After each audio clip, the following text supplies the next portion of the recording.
La matinale d'Europe 1. Nikos Aliagas. Il est 8h13, coup d'œil à présent à l'actualité internationale, comme chaque jour avec Vincent Hervouette. Nikos. Bonjour Vincent Hervouette. Bonjour à tous.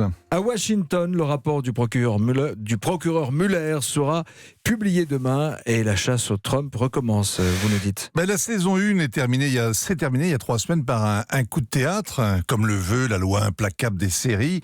La victoire par chaos de Donald Trump sur les démocrates, les médias, l'État profond. Il est resté seul sur scène, incrédule comme une sorcière, soudain blanchie par le tribunal de la Sainte Inquisition médiatique. La saison 2 commence sans le juge Mueller. L'incorruptible a rangé ses instruments de torture. Il a soumis à la question 500 témoins, épuisé 19 procureurs et 40 agents du FBI, envoyé 3000 citations à comparaître, et le tout, résumé en 4 pages, conclut que le président n'a pas conspiré avec les Russes pour se faire élire.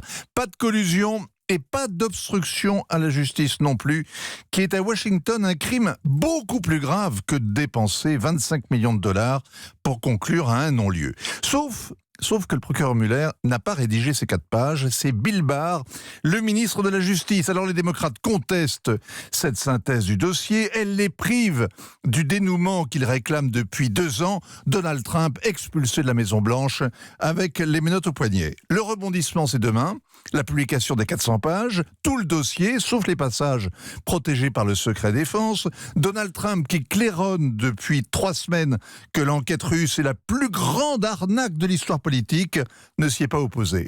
On dirait une série, c'est la saison 2 qui recommence, c'est ça ? Et la meute a le sang aux lèvres. Lundi, le prix Pulitzer a couronné une enquête du New York Times qui démontre que Donald était un fils à papa, et une autre du Washington Post qui l'accuse d'avoir payé une actrice porno et une playmate pour les faire taire. Dans les 400 pages, la recette des futurs Pulitzer, notamment dans les aspects financiers, les affaires du clan, les conflits d'intérêts entre le groupe Trump et la campagne du Donald. Le président a l'immunité, mais pas ses proches.